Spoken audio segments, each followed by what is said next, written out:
Code of conduct. Heavy is the head that wears the crown. I put in extra work that just can't be found. I took the sword out the stone, wasn't a thing. Look me in my eyes cause I'm a king. Look me in my eyes cause I'm a king. God made me punch in inaccurate numbers. My castle won't crumble. What I tackle will fumble. I've been a leader when they ain't see it, but now my feet is up. According to me, royalty didn't end with King Tut.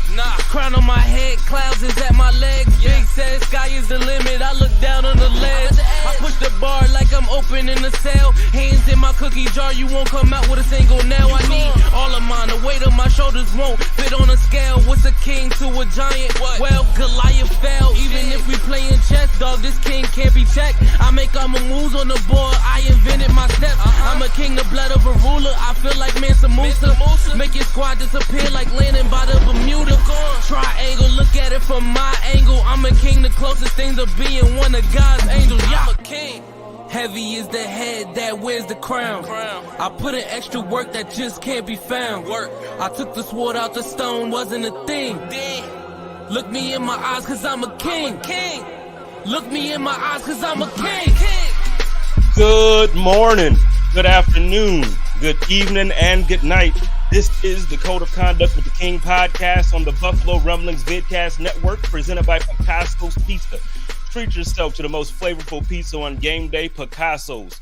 We are Buffalo Pizza, shipping local and nationwide. Order online at PicassoPizzas.net, Picasso'sPizza.net. I almost had it perfect, Bruce. I almost had it perfect. Ladies and gentlemen, what is going on? I am excited tonight. Y'all know it's the fall. Almost, I'll be honest, I don't like how short the fall feels, but it's the fall, and I feel like this is the perfect time for some stew. And luckily, we have a chef joining us from Buffalo Rumblings. Everybody knows him. Everybody loves him. We all love the content and the insight. So no introduction is necessary. What is going on, Mr. Bruce Nolan? Mr. Spence, how are you doing, man? I'm doing all right. It sounds like I'm doing a little bit better than you, but I think we're both doing okay. You know, I got to be honest. When this first happened to me and I ended up losing my voice, I actually thought it was a little bit of a curse. But after feeling and hearing the way my wife is reacting to it, I kind of think maybe it might be a blessing now. So I'm kind of hoping maybe the voice kind of sticks around for a little bit longer. Hey, bow chicka wow wow, or like, are we chicka. talking? Yeah, that's what I figured. So I'm not gonna we're gonna get right into it because I feel like it's a jam-packed show as far as information. Typically I do more of the, like the interviews, but it's more fun and loose. But this, I feel like with the information that you're bringing, I want to make sure that we have enough time to get through everything. So I'm gonna start off prior to bringing up any graphics or anything. I want to ask you, what is stew? So QB Stew is a proprietary composite that I created based around the concept that we become far too arrogant about our quarterback metrics. It's that simple. When you're having an argument over what quarterback is better, what you usually find is that someone will take one of the metrics that we all know are intrinsically flawed, and we will take one of those metrics and we will use that to say why my quarterback is better than your quarterback. But then in that same vein, later on down the line, you will then dismiss that metric and use a different metric if it no longer suits your purpose. The use of individual quarterback metrics is inherently slanted toward us deciding to be intellectually dishonest. Like it naturally goes that way. And so the first thing that I saw that kind of gave me the idea was a lot of the analytics community has started to use EPA per play and CPOE as a composite together. And I said, let's go farther. Let's go bigger than that.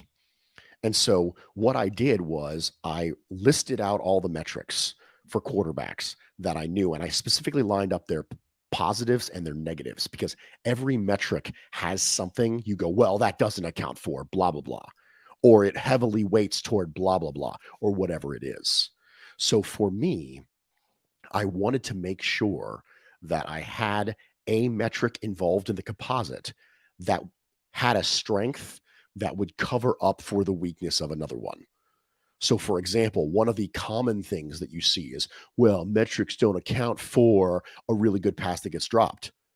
Well, that would be true if I wasn't using PFF grade. I'm using PFF grade not because I think PFF grade is the best quarterback metric. I'm not, because if I did, I would just use PFF grade, but I'm not, because we all know that PFF grade has serious flaws. But I'll tell you what it does have is it accounts for really good passes that are dropped by receivers.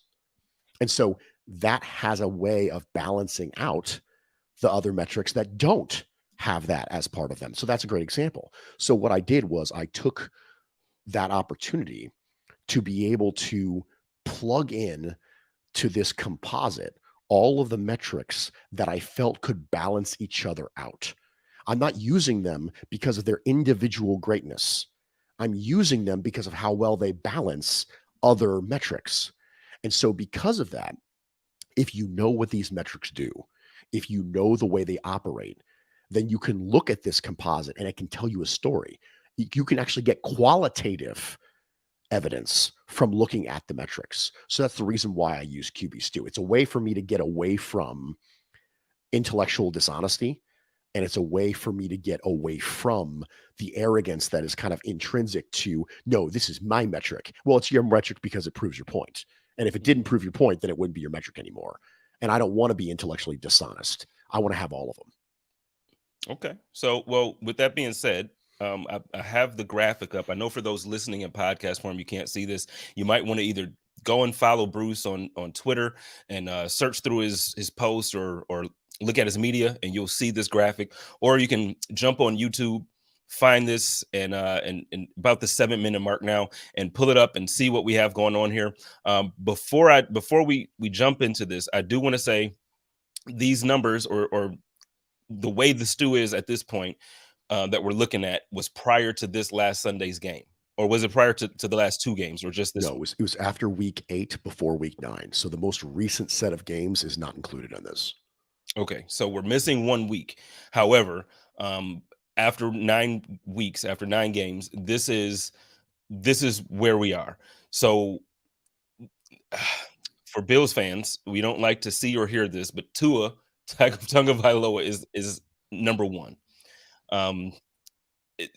Talk to me about this, Bruce. Is this statistically only because he has the best, or the best combination of receivers right now, or is he actually passing the eye test on top of all these metrics that you have up here? I think he's passing the eye test, but the caveat with Tua is a little bit like the caveat with Marcus Mariota, and that's they both have functions of efficiency that are very high. So it's very, very important that we note that QB Stew at no point has a situation where it accounts for volume. That's really important. Volume is completely out. So what that means is that Mariota barely throws any passes.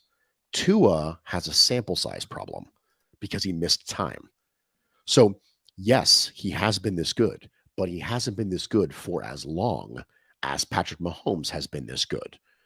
So it's very important that QB Stew doesn't attempt to tell you who is the best.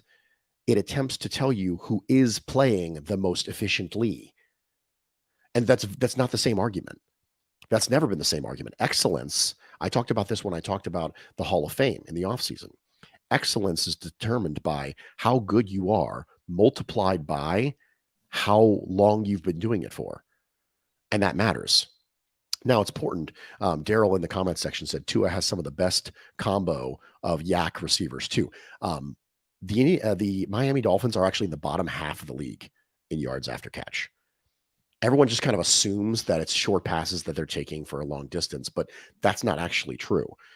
Tua on 3rd and long is the best quarterback in football right now on 3rd and long. You put him in obvious passing situations where he has to drop back and throw, and he has to throw past the sticks, and he's still the best quarterback in football in that time. So yes, he is playing as well as it looks like he's playing. But the issue is right now, sample size for Tua. Sample size is Tua. So for everything, there's an asterisk by Tua, and the asterisk is he's got to do it for longer. The asterisk by Marcus Mariota is, yeah, he's been playing efficiently, but they're only asking him to throw 19 times a game because they don't trust him that much. So yeah, he's functioning within the offense, but he's not being asked as much to do. With Tua, it's yes, he's playing really well, but he's also missed a chunk of time. So give me another 4 or 5 games. Let's see if he's still at number one. So yes, there's a caveat, but the caveat is not, is he playing well? I don't think there's an argument to be made that he's playing well. Like I don't think you can argue against that. I really don't. He is playing well. If you say he's not playing well, I'm just at that point, I don't know what to tell you. Like he is playing well. The caveat is, can he continue to play well? That's always the caveat. So for me, that's my deal with Tua. Well, when you say, because yes, I agree with you. He's playing well, and it's actually, it's annoying to admit that because, obviously in the division, we don't want to see the Jets do well. We don't want to see the Patriots nor the Dolphins do well. And it seems like this year there's an emergence of all three teams in the division where they're playing better than we all anticipated. Maybe not Miami, but for Miami, I think the part that's frustrating for a lot of Bills fans is that yes, Tua is actually the one steering that ship. Like he's the one actually leading it.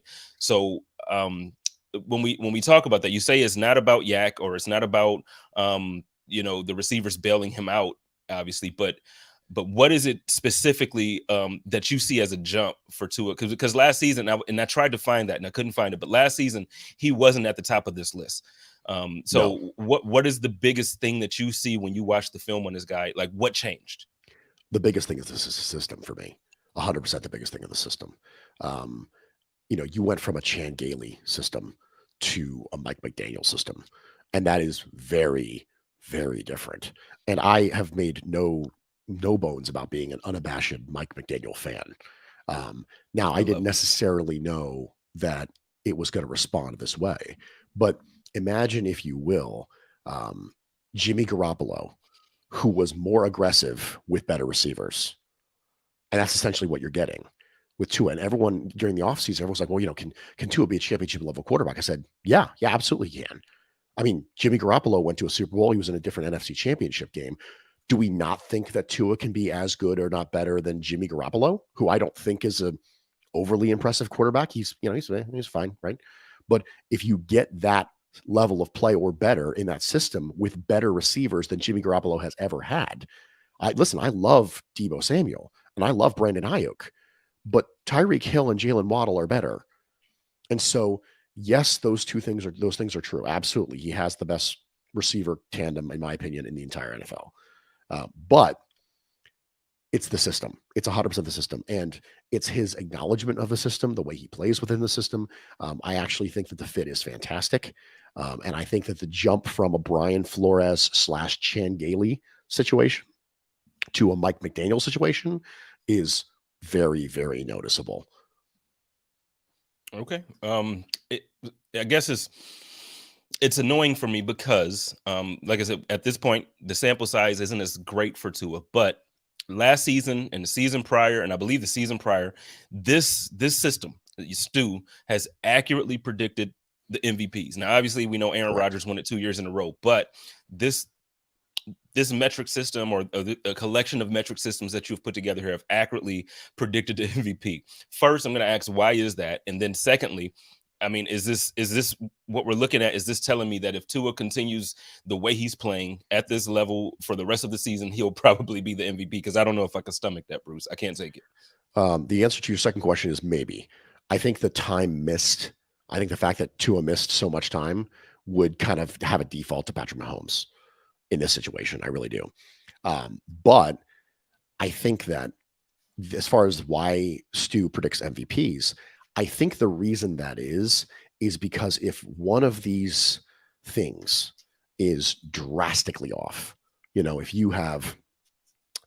you're number one in QBR and number one in passer rating and number one in NEA and number one in EPA per play and number one in DVOA and then number 28 in PFF grade, right? And that drags your Stu down, then that's not just going to show up from a quantitative standpoint. It's going to show up qualitatively. There are going to be people who are going to see something on film and go, that's, the results are there, but something about the process is wrong. And that's enough doubt to creep into the mind of MVP voters. I think when MVP voters are sitting there, they're thinking about the most dominant player in football.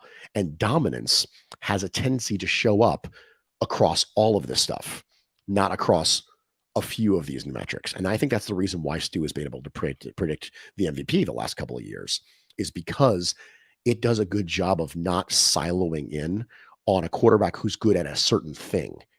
It's a quarterback who is overall dominant and is really, really efficiently doing everything they need to do. And I'll give you a great example. Last year, the votes that didn't go to Aaron Rodgers went to Tom Brady. And remember, I mentioned to you earlier that Stu is not a volume metric. It's an efficiency metric. Mm-hmm. Well, guess who had better volume than Aaron Rodgers last year? Tom Brady. The people who were voting for Tom Brady were saying, well, he had more yards, he had more touchdowns. I don't think they care. I don't think it's about yardage. Lots of passing leaders are not good players. Lots of people who lead the NFL in passing yardage are not good players. That happens all the time. When you go very, very rarely, one of the things I always talk about when I talk about wins being a quarterback stat is we intrinsically know that passing yardage is a bad metric to evaluate quarterbacks. Like, we know that. Like, nobody thinks, well, these are the best quarterbacks in the NFL because they have the most passing yards. Nobody says that. But yet somehow a statistic that has even less context than passing yards, which is wins, somehow we're completely okay doing that. So for me, Cam Gracie, great point. Kirk Cousins always up there in yards, but never been the MVP guy. Exactly.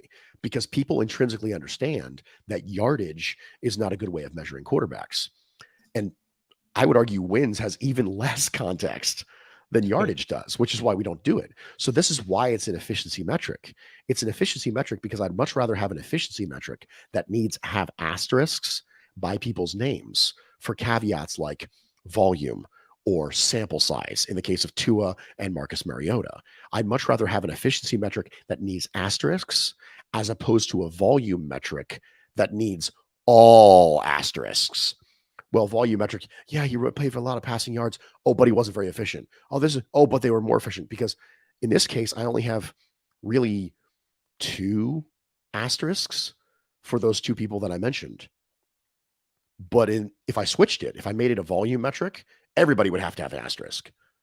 So that's the reason why it's an efficiency metric. And I think that's one of the reasons why it's been able to help predict MVPs.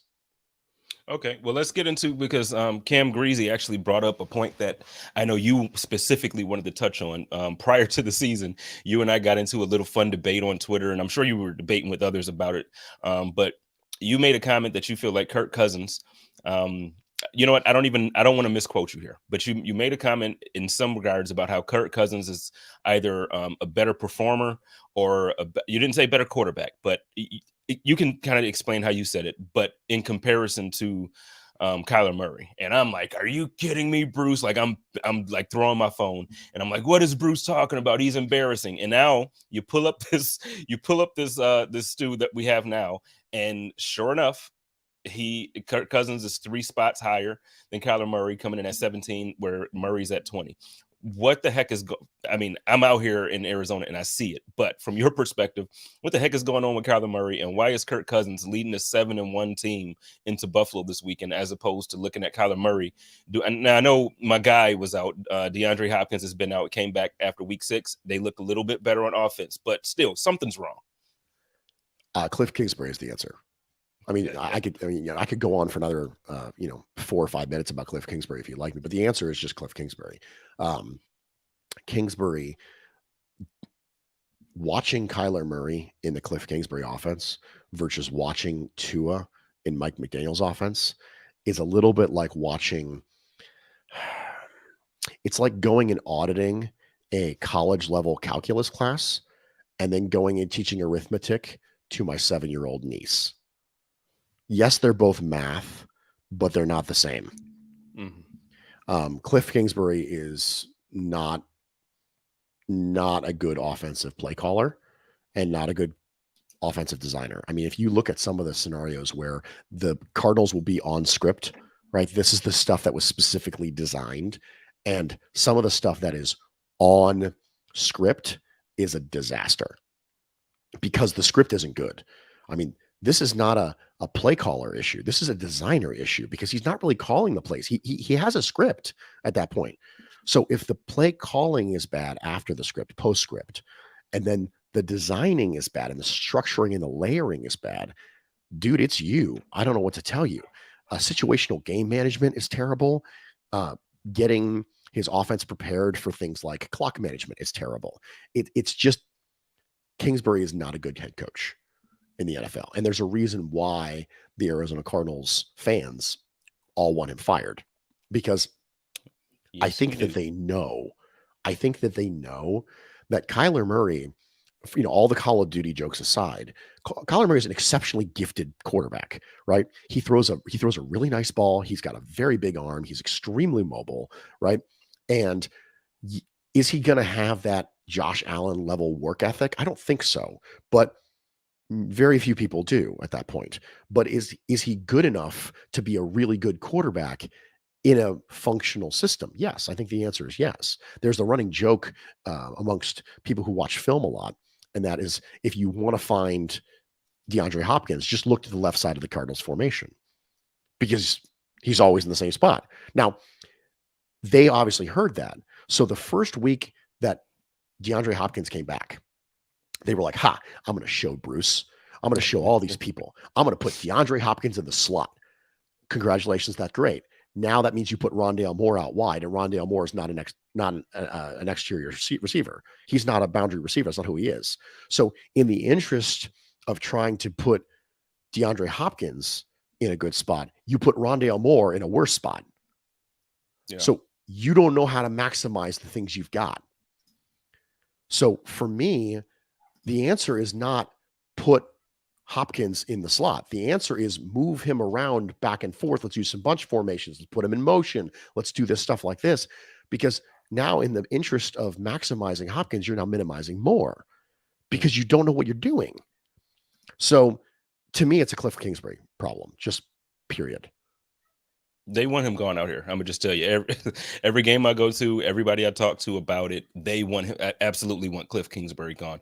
And it's rough because I don't think it's going to happen for multiple reasons. But the biggest one is, they just gave this guy a huge extension, and I can't see them saying, yeah, we'll give you money over the last summer, and then can you, this first year. But man, he's a horrible, and I'm always very hesitant to say somebody's like good or horrible in a job that I haven't been able to do, or I don't feel like I'm qualified to do. And certainly as a head coach is a tough job. And I just feel like he's a horrible head coach, man. And it's frustrating as a season ticket holder to the Arizona Cardinals to see that. It's very, very frustrating.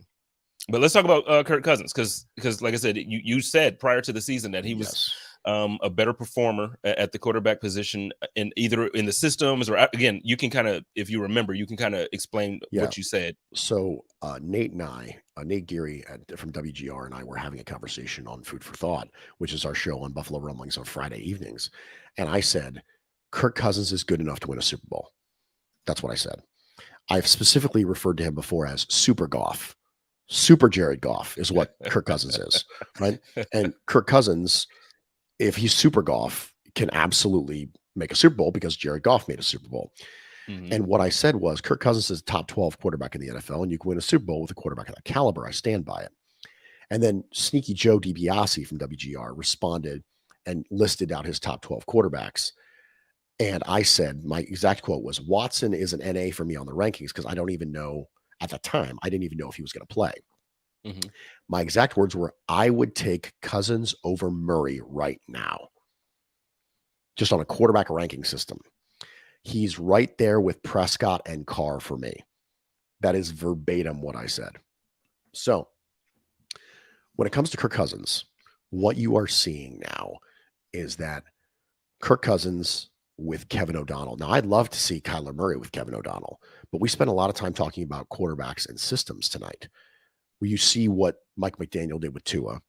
You've seen now what Kevin O'Connell can help do with Kirk Cousins. And you've seen the opposite with Kyler Murray and Cliff Kingsbury.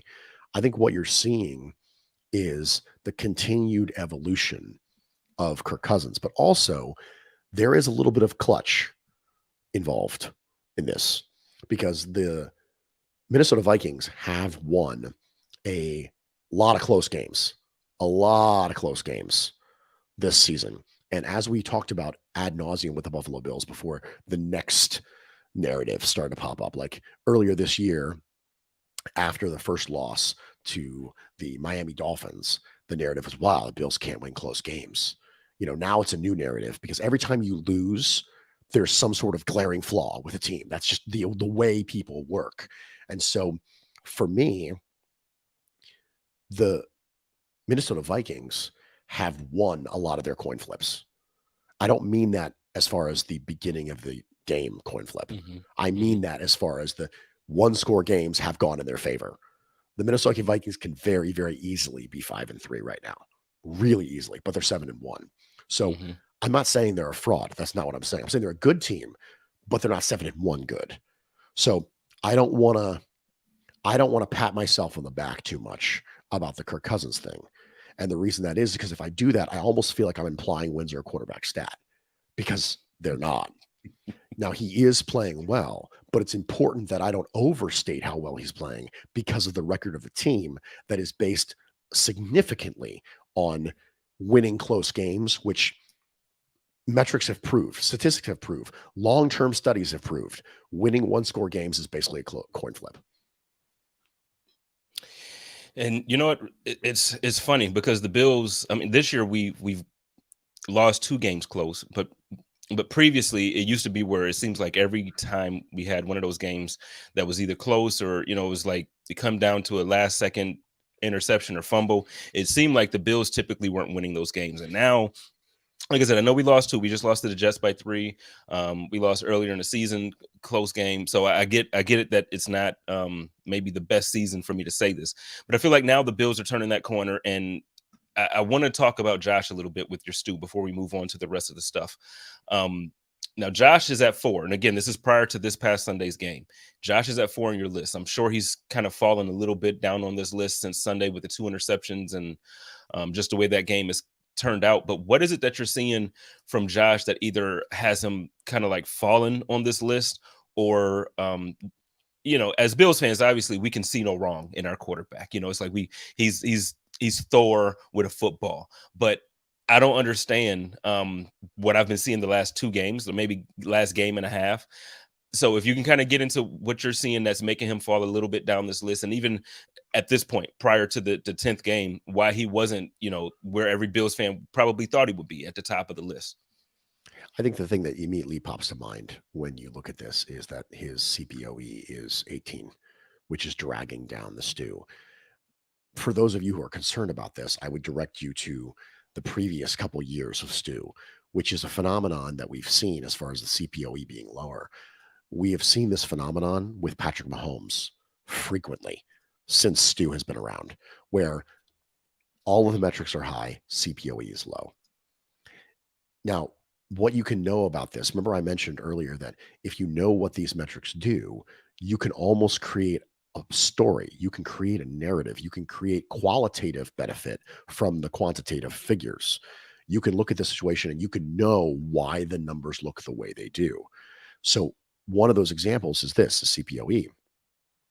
CPOE is completion percentage over expected. It is how much better the quarterback is at completing a pass relative to the expected level of completion when he lets go of the ball. So if you are throwing to receivers who are open, that completion percentage over expectation is going to go way down because the level, it's almost like a degree of difficulty metric. It's a degree of difficulty on the throw metric. So if you are throwing the ball to receivers who are checked down, that's a high completion percentage. I mean, if you check the ball down to a tight end who is staring at you 7 yards away in zone coverage, and there's a big gap, what 85, 90% completion. So if you get that and you complete it, that's 10% above completion percentage because you threw it, it was completed, that's 100%. But the completion expectation was 90 at that point. So you didn't really gain a lot. But if you're making tight window throws consistently down the field, if you're making those types of throws, then that's going to really, really, really jump it up. Now, a lot of this is how much help am I getting from my receivers in contested catch situations? So those kind of things, we can kind of tell a story. And if you look at the Gabe Davis situation from last week, Gabe Davis wasn't really helping out Josh Allen very much, but he was helping him out a lot during the Pittsburgh Steelers game. So you see these things happen. You go, okay, now I think I understand. Like, I think I understand what the metrics are telling me. And so CPOE is really a degree of difficulty stat. So if you're doing really well, but you're not completing really difficult throws, then that's going to penalize you. And that's essentially what's happening when it comes to Josh Allen, which is hilarious because that's the same knock that Bills fans had on Patrick Mahomes for years. Oh, we'll take Tyreek Hill away from, let's see how he does. Well, the answer is he's doing really well. And all of a sudden his CPOE went really high up. I don't think it's a coincidence that now all of a sudden Patrick Mahomes no longer has this. They no longer have this scenario. Patrick Mahomes for a long time was, passer rating 3, NEA 2, EPOA, EPA per play 1, DVOA 2, PFF grade 2, and it was CPOE 21. You know what I mean? That's the way it looked for Patrick Mahomes. It doesn't look like that anymore because he doesn't have Tyreek Hill. And so that was the argument that a lot of Buffalo Bills fans made was, well, let's see what happens when he's not thrown to a wide open Tyreek Hill anymore. And now, irony of ironies, Josh Allen is in the same phenomenon. Yeah. And I'm concerned, and I didn't even have this as a question, but since you brought it up, you brought up Gabe and you brought up just how the offense goes, because now we pretty much try to stretch the field. It seems like all game. What is happening, coming into the season, obviously after the last time we saw Gabriel Davis prior to the season started, we saw him with a record-setting game down in Arrowhead. And it just seemed like, okay, we finally have a tandem. Like, it's not just Diggs, but we got Davis. And I know we got rid of Beasley and Sanders retired. So, I get it. But I'm just not seeing the dominance after Diggs that we kind of assumed that we would see with this offense. And I personally don't think it's play calling. I know some Bills fans now are being critical of Ken Dorsey. I personally think Ken Dorsey is doing an amazing job. I think I've seen a bunch of drops. That's me personally. But from your perspective, looking at these numbers now, you see, certain things like you mentioned, the CPOE dragging Josh's stats down or his ranking down. What is it that you're seeing as far as not getting the help from his receivers? I would say after Diggs, and maybe Diggs is a part of that too. No, Diggs has been every bit as good as we think that he has been. Diggs is, I hate to go super slang because when you're as big of a nerd as I am, you don't get away with using some of the slang without it just coming off just tremendously nerdy. People are like, oh, Bruce, you just need to stop. Like, you're not cool. Stop pretending to be cool. Stop even mentioning trying to be cool. But Stephon Diggs is him. Like, that he is every bit as good as we think he is. I think one of the things that consistently flies under the radar is that Jamison Crowder getting hurt, I think matters because stylistically, okay, so let's ignore all the Cole Beasley off the field stuff for a quick second. On the field, who is Cole Beasley for this team? He was that slot, kind of always open, third down. I would say 7 to 12 yard guy. Right. Who's a go get you a bucket guy on this team? When you need a bucket, you go to this guy. Yeah, it was supposed to be Isaiah McKenzie. It was supposed to be Isaiah McKenzie or Jamison Crowder, and it hasn't been. And Gabriel Davis is Gabriel Davis, and that's fine, but that's not who he is.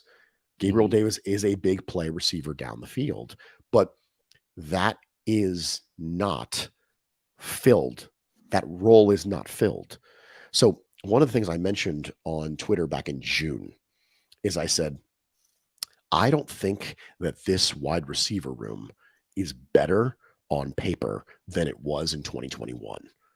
Because what you have is you have Beasley out, you have Sanders out, you have Crowder in, you have Shakir in. That's the talent on paper. And I got lambasted for it. How dare you, Bruce? Gabriel Davis is going to take the next step. He's going to be 1B. I'm not going to dunk on people right now because that's mean-spirited after a loss. Right. But the fact of the matter is, Emmanuel Sanders and Cole Beasley were both reliable players you could count on who knew what they were doing. And you replaced them with a rookie 5th-round pick in Khalil Shakir. And who else? Well, I'm seeing a couple comments now saying that they figured that Knox would have been more involved and Knox would have kind of took Yes. over that Beasley role. I just me personally, I like Knox a ton, but I do not see Knox being the same type of weapon at tight end like we see some of the bigger, I guess, more popular names at tight end. I don't see him ever being a Travis Kelce. I don't ever So see him being, and that's this just is me. really important. And I'm so glad you brought this up because if I have a problem with Ken Dorsey, and I don't have much of a problem with Ken Dorsey, but if I do, it is that if you don't see it, let's assume for a second that the organization agrees with you, Spence, right? Hmm. And they don't see Dawson Knox as being that level of tight end. Why did you pay him like that? Why did Facts. you make him a top 6 paid tight end? Because what we all saw was we saw an organization who put a lot of money into a tight end and then doesn't make him the primary read on the vast majority of plays. Hmm. So if you're not going to, that's fine. But why did you give him that money? It's a little bit like the David Njoku situation. So when the Cleveland Browns signed David Njoku, everyone looked at David Njoku's stat line and went, what? Really? 14 million for that? Right? Yeah. But here this season, what you've seen is they've made David Njoku a significant part of their passing attack. They paid him that way because Austin Hooper was no longer around. And they said, this is going to be a number 2 option in our passing attack. And it has been. It's been Amari Cooper, David Njoku. And I thought when the Buffalo Bills paid Dawson Knox that it was going to be Stephon Diggs, Dawson Knox in a very similar way to Amari Cooper, David Njoku. As Cam Greasy says in the comments right now, funny, Knox reminds me a lot of Njoku. I agree. They're both freakishly freak athletes who are converted from other places to be tight ends. So if I have a problem right now with Ken Dorsey, it is Knox usage. Now, earlier in the season, let's make sure we qualify this. Earlier in the season, Knox is coming off an injury, and it takes him a while to get back. But the last couple of games, he has ostensibly been full go. So why? So I have not gone back and watched all of Dawson Knox. I have not. So I am not going to sit here and say to you, I know what the issue is with Dawson Knox, because that would be intellectually dishonest, because I spent a lot of my last week looking at run defense and looking at stuff like that. And I just flat out can't look at everybody at once. I just can't. So sometimes I have to say things like, I don't know. And the answer is, I don't know with Dawson Knox, but it's something I'm keeping an eye on moving forward. Yeah, I hear you. And my man RJ in the comments says, again, it may be a combination of the nagging injuries, the need to keep him into block, thus running less routes, and the depth of his brother is a very, very real thing that is tough mentally for anyone. And I agree. I get that there are other factors outside of literally just catching the ball and running some routes. I guess my thing with that, and I obviously I try to be very careful when talking about mental health or talking about emotional well-being and all of those things. I had a really rough year myself, so I absolutely can relate, and or not even from a perspective of saying that I can relate. I try to be careful when speaking about those type of things. When we're talking about being in the game, I think I'm not even talking about him, because to me, I haven't seen him really make a ton of mistakes. My problem is that I don't see him being used the same way that those other guys are. So that's what I mean. When I don't think that we'll ever see that from him in Buffalo, which, to everybody's point, he's making too much money not to be used that way. So I don't know. Cam Greasy says, give me some of that play action within the 5 and find Knox in the end zone. There's several things that I feel like could be done with a talent like him and David Njoku. It's not happening. But let's move on. I got a couple more things that I want to get to before we get out of here. I want you to be able to get some tea prior to you recording the Bruce exclusive for this week. So not back to Stu, but back to Josh Allen. Coach McDermott did a presser yesterday. Let's address the elephant in the room so we can kind of move on, because there are people still asking about it. When he was asked about Josh Allen's injury, this is what he said. Yeah, the one definite thing I can tell you is we all know Josh and how competitive he is, and he loves to compete, loves to be out there with his teammates. So I would never count him out. But that's the one thing I do know about him is that right now the medical piece we're still evaluating, and I'll know more again for myself even tomorrow morning a little bit more, and then I'll next talk to you guys on Wednesday and I'll update you that. Thank you, Sean. So, Bruce, from your perspective, I know we're waiting to hear some more tomorrow from Coach McDermott. So this is live Tuesday night. If you're listening to this as a podcast, and it's today that Coach McDermott will update us again with Josh Allen's injury. What are your thoughts, and just overall, how do you feel? Do you think this is one that, I know there's a lot of rumors, there's a bunch of everything going on right now. What are your thoughts as far as this injury? It feels to me like the way that the Bills are approaching the information around it, with Josh Allen's normal conversation with Kyle Brandt being pushed back, for example. When things like that happen, I think to myself, okay, they're trying to control the flow of information. They don't want him to be asked about it before Wednesday when it comes around. Obviously, I'm concerned, like everybody's concerned about it. But I just don't know enough to speculate. It's one of those scenarios where if I had more information about the way that his elbow was injured and the way that the body mechanics function when it comes to those kind of things, then I would be like, okay, this is what I feel. But it's one of those things where I'm throwing my hands up in the air and I'm going, well, I don't even know enough to say anything. Mm-hmm. It's like I'm literally sitting there. My wife texted me this morning and she said, what do you think about Josh Allen's elbow injury? And I said, I don't know what to think. I literally have nothing. I don't know. It would be like asking me, I'm trying to come up with a good thing. I don't speak Mandarin. There you go. FBI, here we are. I do not speak Mandarin. Okay. It would be a little bit asking me about the character function of Mandarin, right? And saying, okay, what do you think about these two characters, the way that they're drawn? I'm like, listen, I don't have any frame of reference. I don't know what they're supposed to look like, right? I know like 5 Mandarin characters, right? I don't speak or write Mandarin. So for me, you ask me, Bruce, what do you think about these Mandarin characters? How do you feel about them? Are they well drawn? I'll be like, I don't know. I don't know what they're supposed to look like. And that's the way I feel about the Josh Allen injury. I'm just sitting around here twiddling my thumbs. And I'm like, well, I guess I'll just wait. It's a complete non-answer. But the truth is that literally anything I gave you would be literally rampant speculation on my part, because I don't know anything about anything. Yes. Have I heard the same rumors that everyone else has heard? Yes, I have. But I don't know anything. Yeah.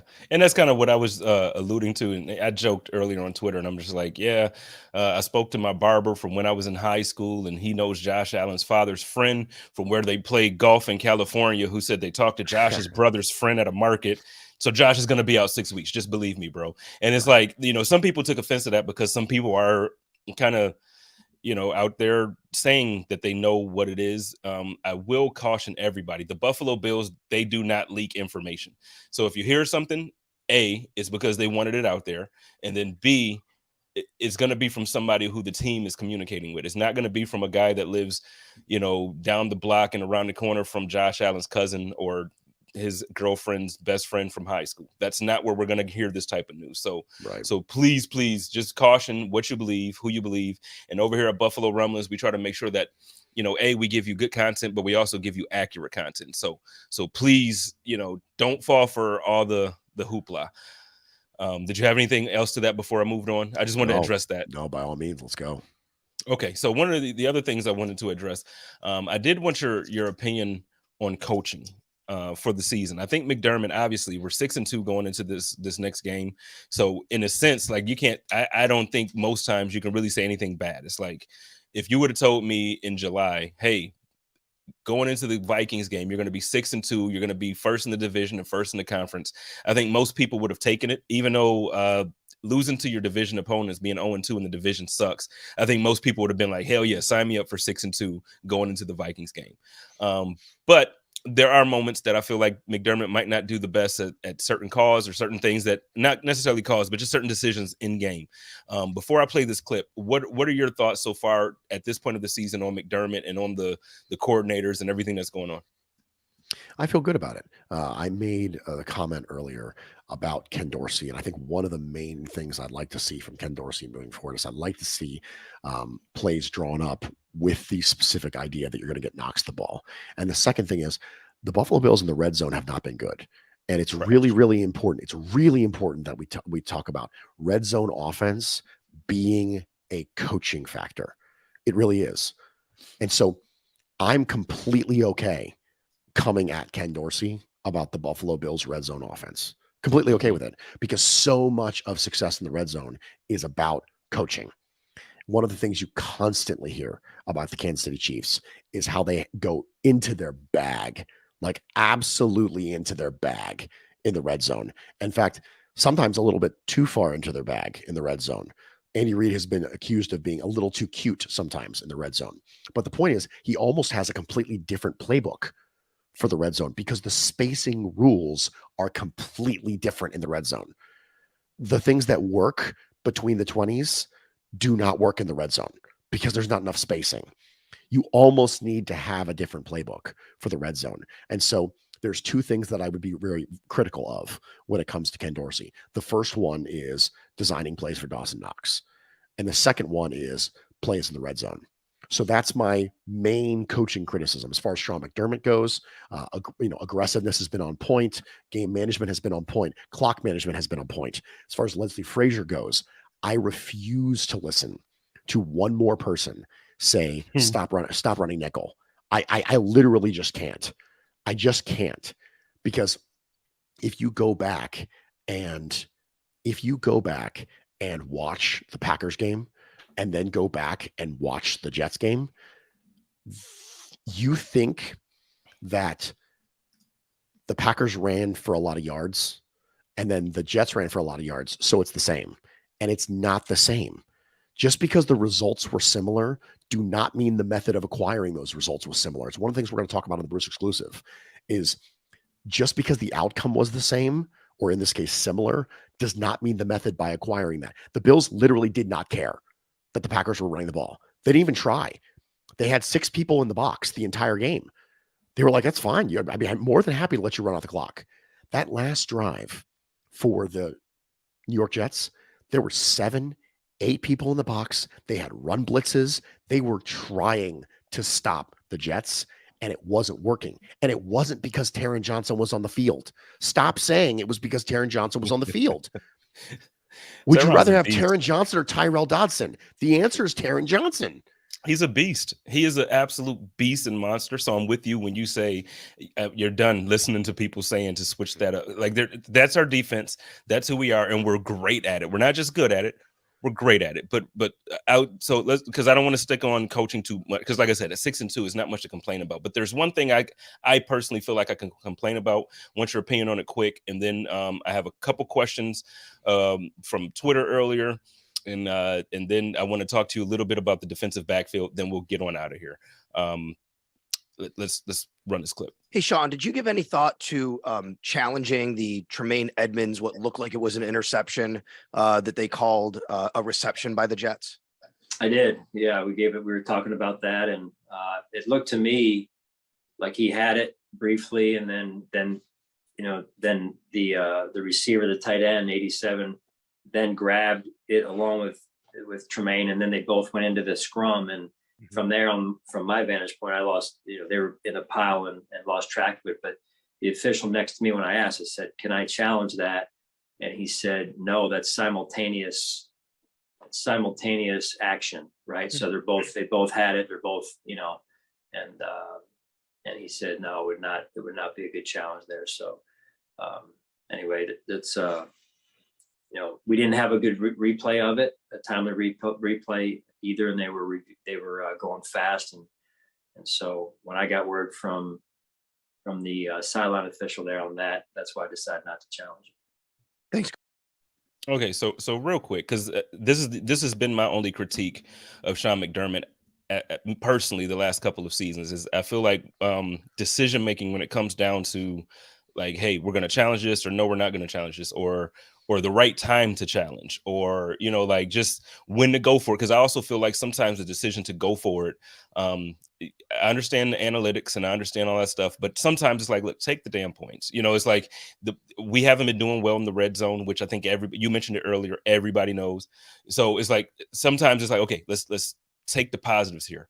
But this Sunday specifically, that play with Tremaine Edmonds, first, it was bad advice from the referee. But then secondly, I mean, is it just me, or am I wrong with here? I feel like that was a play that should have been reviewed. I feel like Tremaine Edmonds came down with that interception, and I feel like that's not the play that lost us the game, because it should have never been to the point where it was if you're going to win that game. But it was a huge call. It was a huge call. What are your thoughts about what Coach just said there? And then like I said, how do you look at that as far as decision making for him throughout the year with those couple points that I made? I see this particular play differently than you do. Okay. It's a little bit like a fumble recovery, in the sense that, what is the term that they always use when it comes to fumble recovery? Clear recovery. That's what they use, right? Clear recovery. And when I look at that, is there a clear recovery for Edmonds as opposed to simultaneous possession? Because obviously they know that any simultaneous possession is going to go in the favor of the offense. We know that. So they need to see clear and obvious information that there was a clear recovery from Edmonds. Now, I know it's not exactly the same because it's not a fumble recovery, but that's essentially the way that they look at this, because ties go to the offense. And so if they tell the coach, hey, you can challenge it if you want, but I don't think so, it's usually because they know that the logistics of the way that the play is reviewed do not go in their favor. It's a little bit like reviewing a spot. Reviewing a spot is extremely difficult to get right, because you need very, very, very clear evidence. And most of the time, that stuff is tough. It's really tough. I don't know if you've ever seen someone try and challenge a fumble recovery, but that's really, really, really tough. And so if Edmonds had it first, which I think we could agree he did have it first, but that's not really what matters here. What matters is when he goes to the ground as part of his catch, which essentially he's doing, when he gets there, is there simultaneous possession? And if they say, yeah, I think there's simultaneous possession, you have to prove that there wasn't simultaneous possession. And if you have two hands on the ball as an offensive player, they're gonna rule simultaneous possession. So do I think it's lame? Yeah, absolutely. I think it's lame. Do I think it was fine in the sense that he didn't challenge it? Sure. Yeah, I'm fine with that. Okay, because for me, it was just like I said, I feel like it was a clear catch, and I feel like, I guess when you're catching the ball, I look at it differently. So like, he caught the ball and then you go down. If a knee, elbow, or something hits the ground, then I assume that he should be down by contact, not down by contact after we see who wrestles the ball out in that. Now, fumble, I get it. That's different. At the bottom of but I feel like in that situation, it should be the rules of a catch. But yeah, it's all good. Moving on. I mean, it happened and we're done. So, got a couple questions for you on Twitter this morning. And you texted me specifically that you wanted to get to one. Really quickly prior to doing that, Steve did have a question, and I know you answered this earlier, but Las Vegas just cut Abrams. Should the Bills pick him up off waivers? No. Yeah, he's not good. If you're getting cut by the Vegas Jonathan Raiders. Abram is bad. Yeah. And one of the things that I'm hearing a lot on Twitter today is we're doing the AJ Klein thing with Jaquan Johnson, and Jaquan Johnson did not play well. Right. He was one of the main reasons why the New York Jets ran the ball as effectively as they did. So that's not in question. But Remember the AJ Klein weeks, the weeks when AJ Klein played, and the constant refrain was, Trust "Well, me, it can't get worse. It can't get worse, Spence. It can't get worse than AJ." No, it absolutely can get worse. You can have a player who's worse who also doesn't know the system. Jaquan Johnson is not a high-level player. In fact, one of the things that I constantly talked about when I came to Jaquan Johnson was you don't want him taking meaningful snaps for you because he's a really, really bad athlete relative to the rest of the safeties in the NFL. And that was always his issue. Coming out of college, it was so much fun to watch Jaquan Johnson at Miami. So much fun.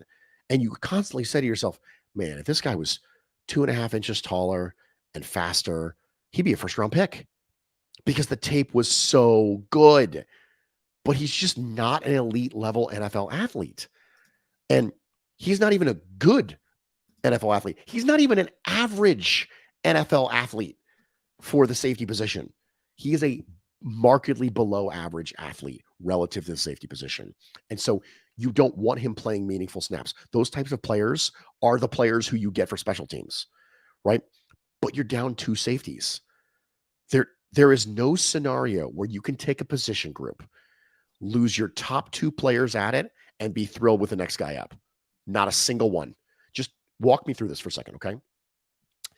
If you said, get rid of Diggs, get rid of Gabriel Davis, your number 1 receiver is now Isaiah McKenzie.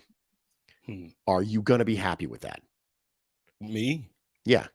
No, I'm not happy that he's 3 or 4. Yeah. Is there at any position group, literally any position group, where you can lose your top 2 guys and be thrilled about your 3rd guy? No team is that good.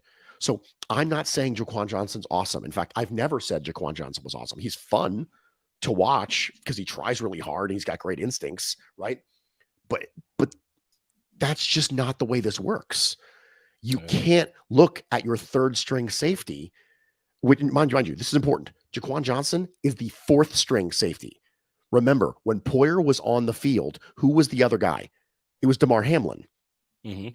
Jaquan Johnson is the 4th string safety, guys. You can't look at him and expect Jordan Poyer production.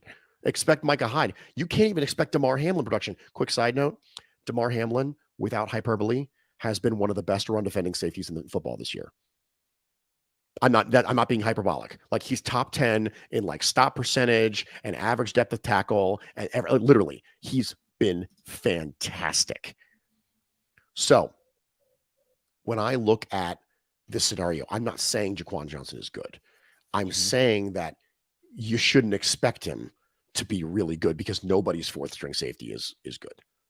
And on top of that, I mean, it's a long, and I don't mean this as a diss to Jaquan or Damar, anyone. When you're used to watching all pro talent, it's going to be tough, to expect the same level of play out of their backups because these guys are all pro. There's literally not another 30 in the league that play on the same level. That's why they were all pro. So it's just going to be tough. So, okay, real quick, we got to get on out of here. This question this morning from my man Brendan O'Brien. Want to know, yesterday I think you kind of talked about this already, but you said playing nickel wasn't the defensive issue, but the personnel was. If personnel was potentially having issues, isn't it a good idea to try a different scheme to help? So really important to note, and this has popped up a couple times, I think that there's a fundamental misunderstanding of what nickel is. Nickel is just the personnel grouping. That's it. It has nothing to do with the play calls and it has nothing to do with the alignment. It is just the personnel grouping. It's like 11 versus 12 personnel on offense. The only difference is the 2nd tight end versus the 3rd receiver. That's it. It has nothing to do with formation, nothing to do with anything else. So if I go to nickel, the only difference between base and nickel is I took Taron Johnson off the field and I put Tyrell Dodson on the field. That's it. So there is no scheme change that you were going to make that was going to make up for the fact that you have Jaquan Johnson and Terrell Bernard on the field, because they were still going to be on the field. No matter what nickel personnel or base personnel you were running, those 2 players were still going to be on the field. So now you can bring people into the box, which is what they did. You can try run blitzing, which is what they did. It's not a scheme issue. So what we say is we say things like nickel, and we intrinsically think that means we're having light boxes, and that's not true. You can have nickel with 7 people in the box. You can have nickel with 8 people in the box.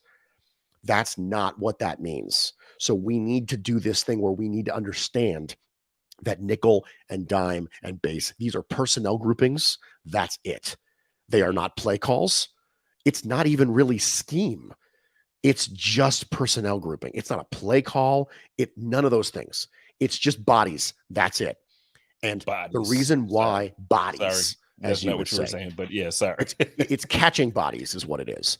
And so because of that, it's just making a decision on Taron Johnson versus Tyrel Dodson. And the reason why you're in nickel 99% of the time is because having Taron Johnson over Tyrel Dodson is the right call 99% of the time, no matter what you're doing. Taron Johnson is arguably the best run defending nickel corner in football and has come a tremendous way. Like, you don't, it's what makes the scheme work.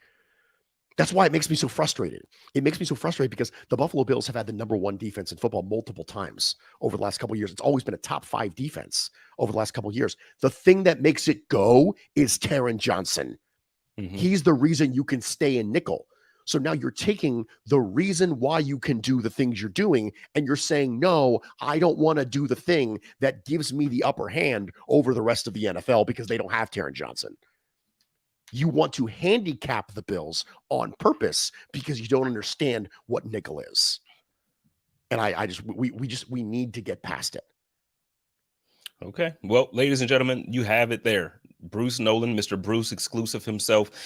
This was one of those episodes where I feel like, I had 2 hours to go. So maybe we have to, I'll give it a couple weeks and see if your schedule allows you to do, a part 2 to this. I just always enjoy talking to you, and, we'll have to figure that out. So talk to Mrs. Nolan and let me know when you'll be able to do it again. And let's do a part 2 for this. And kind of, because I didn't get to talk about Hayden Poyer. I didn't get to talk about Trey White coming back. I didn't get to talk about Tremaine having the season of his life right now. So there's a lot of things that I do want to talk to you about. So let's figure that out. But before we get on out of here, why don't you let everybody know what you got coming up this week as far as the Bruce exclusive, and if you got any good articles or anything that you want people to be in tune with. Well, first off, thanks for having me. I really appreciate you having me, and thank you for your patience, for yours and also the people in the comments with my voice. It was very important. Spence, for those of you who don't know, Spence texted me before the show this morning, and he was like, hey, we don't have to do this. If your voice is not recovered. I said, come hell or high water, we're going to do this, right? Because I have not always been able to do guest spots very often because I'm a really busy guy, and I really wanted to make sure we did this, and we'll love to talk about Stu. So thank you so much for having me. I really appreciate it. Thank you for your patience with my vocal handicap this evening. So hopefully the next time we talk, it'll sound a little different. I do not anticipate that my voice will be better for the Bruce exclusive. So I have a feeling that when you pull up your Buffalo Rumblings podcast feed on Thursday mornings, which is when Bruce exclusive drops, I will probably sound like this, and I will make some sort of crack about the Bell Atlantic Yellow Pages or about smooth jazz or something like that. And at some point, it's a quiet storm. Yeah, we'll do something like that. So thank you so much for everybody in the comments, all the people who are listening, all the people who are watching live, the people who have tweeted at me about the show tonight. It just means a lot to me. I have been very, very ill for a while, and I've been really stressed for a long time. And I just the support that I get from this community is just staggering. It really is. I'm just completely blown away by it. It is just fascinating to me. It's hard to wrap my head around sometimes. So I just want to make sure I say thank you, not just you for having me, but for the people who are doing this stuff. Yeah. Okay, well, ladies and gentlemen, make sure you catch my man Bruce this week, this Thursday. And then Buff Hub wants you to make sure you tune in Friday for the over-under prediction on Buff Hub. I do actually have a couple quick announcements as well. I don't know if you all caught it last week. with the 3-man rush with the big man, the big Jerry O. That is awesome with Jerry, Colt, and Sarah. That is they cover college, they cover some UB stuff, some Syracuse stuff, and then obviously the playoff team. So please make sure you check that out. They go live Thursdays at, I believe it was, Sarah, correct me in the comments if you're here, 8 p.m. I believe, 8 p.m. Eastern time, right after Colt's show. So please make sure you join us for that. And guess what? I figured, why not do it? Last year, Joe Miller headed up Time to Shine, and I felt like it was a good show where we were able to get fan reactions and the way you guys felt, and ladies, how you felt. We're bringing that back, except I got a new host. My man Thomas DeLaus is going to be joining us on the Buffalo Rumblings Vidcast Network. This is not going to be released as a pod, but it's coming back. And we're going to start this Sunday. It's going to be immediately following the game. Give it 10, maybe 5-10 minutes, but immediately following the game, my man Thomas is going to be in the building. We're going to share the link so you can pop in and you can talk about how you feel. You can tell us what you're upset about. You can tell us what you're happy about. And then that next night, Thomas is also going to be moving his Buffalo late night show over to the Buffalo Rumblings Vidcast Network, and we're going to get it popping. It's going to be a good time. So please tune in to my guy, Thomas. It's going to be a good time. And, hey, y'all know how I do it over here at Buffalo Rumblings. Y'all love each other, take care of each other, and live in peace. And as always, stay positive, test negative, go Bills. Code of conduct.